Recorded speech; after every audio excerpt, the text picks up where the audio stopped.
The source of Prince Andrew's £3 million lifeline that means he can now stay in 30-room royal lodge should be revealed, claim royal experts. According to Royal Prose, the disgraced Duke of York, 64, was desperate to stay at his publicly owned home after King Charles cut his allowance, but there is now new controversy over who his secret benefactor is. On this week's episode of Royal Exclusive, Matt Wilkinson, The Sun's royal editor, was joined by News.com's royal reporter Bronte Coy and Katie Nicholl, Vanity Fair's royal correspondent, to discuss Andrew's Royal Lodge saga. According to Matt, this saga has been going on for a long time, but one of the main issues is him at the Royal Lodge. We now know that Prince Andrew's money has been taken away, his annual allowance by the king. He has removed it. We don't know where this money's come from. Do you think we should know how Andrew has secured money to remain in the Royal Lodge? Prince Andrew's home, Royal Lodge, is a £30 million 19th-century listed Windsor pad that he shares with his ex-wife Sarah Ferguson. It was where the late Queen Elizabeth spent part of her childhood and boasts 40 hectares of woodland and lawns, 8 cottages, and lodgings for security personnel. But Andrew, who moved into Royal Lodge, the former home of the Queen Mother, in 2004 has refused to move, after taking on a lease that lasts until 2078. Charles, 75, is said to have wanted Andrew out of the house for years, but after Andrew lost his annual £3 million a year handout from the king, which funded guards at Windsor's Royal Lodge, Bronte explained, "My feeling on this is, look, he's out of royal duties now, so there's a degree that he can go about his life as long as it's above the line. With that said, he has incredibly bad form in the past with choosing his associates, and given his proximity to a lot of influence, he has people's ear. Whether or not they listen is a whole other thing, but he is in the royal circle, so the fact there is suddenly £3 million, or something thereabouts, being given to him, apparently indefinitely, to fund him, is it just a one-way generous offer?" Bronte explained that the mystery behind the £3 million handout should be revealed, as a result of his questionable pals.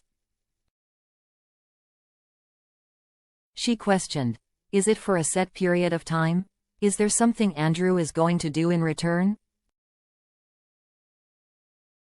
"I think information like that is what's making people nervous because, as I said, he's got very, very questionable taste when it comes to choosing who he will align himself with. Also at a point where he's been stripped of all of his funding, any kind of lifeline, especially one of this size, you would assume would have been jumped at. Royal finances are complicated, but essentially it comes down to the public expenditure and then the private expenditure. The public expenditure, there's a great level of transparency around, we know how it's spent. But when it comes to the private finances, it is much harder to get into that, and clearly, Prince Andrew is not a poor person. I think there should be a little more reassurance from an official source, maybe not unmasking whoever the person is, but more reassurance that it's come from somewhere people will be comfortable with." Bronte Coy.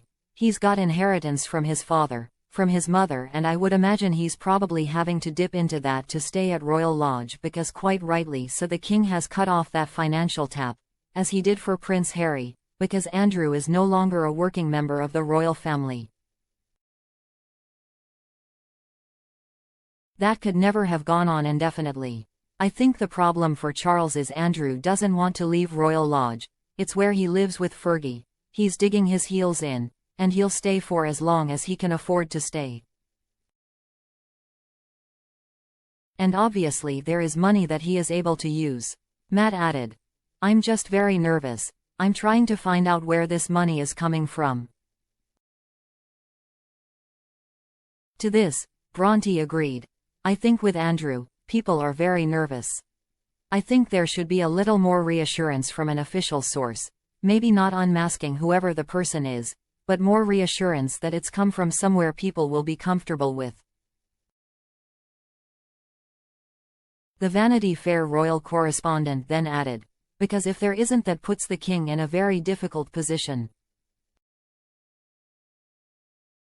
And then you've got the proximity of Andrew, the sort of black sheep of the family. It's not an easy position for the king to be in.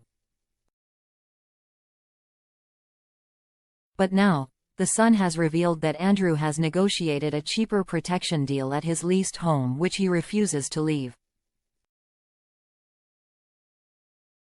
His plan is believed to be bankrolled by Middle East money. He has his security but at a cheaper rate, and he is managing to finance it himself. Source: daughters Beatrice and Eugenie have addressed conferences in Saudi Arabia and Abu Dhabi. A source said, he has his security but at a cheaper rate, and he is managing to finance it himself. He has dug his heels in and is refusing to move, so found a way to finance his security. How sustainable in the long term? Then who knows how long he can do it for? Author Andrew Lowney, who is penning a shock book on the prince, said, Prince Andrew is likely to have many forms of income.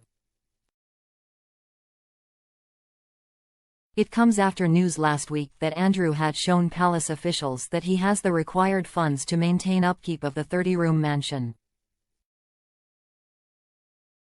And Sir Michael Stevens, keeper of the Privy Purse, approved the money as coming from legitimate sources, The Times reported. It's no wonder that eyebrows are being raised over how Andrew can afford his upkeep, given he was stripped of his status after becoming embroiled in a scandal due to his association with the late pedophile Jeffrey Epstein. He was accused of sexual assault by Virginia Giuffre and handed over millions to settle the case against him, although he has always vehemently protested his innocence and insisted he never even met her. Andrew appeared on BBC current affairs show Newsnight for a now infamous interview with Emily Maitlis in November 2019. While Andrew initially believed his BBC interview had gone quite well, millions of TV viewers thought otherwise. Following a massive backlash, the Duke announced he would step back from public duties. Andrew said in his statement, "It has become clear to me over the last few days that the circumstances relating to my former association with Jeffrey Epstein has become a major disruption to my family's work and the valuable work going on in the many organizations and charities that I am proud to support. Therefore, I have asked Her Majesty if I may step back from public duties for the foreseeable future, and she has given her permission." Now, Andrew is now said to live a rather reclusive existence, spending his days playing golf, writing and watching television behind the walls of his estate, the refuge he is said to be desperate to hang on to.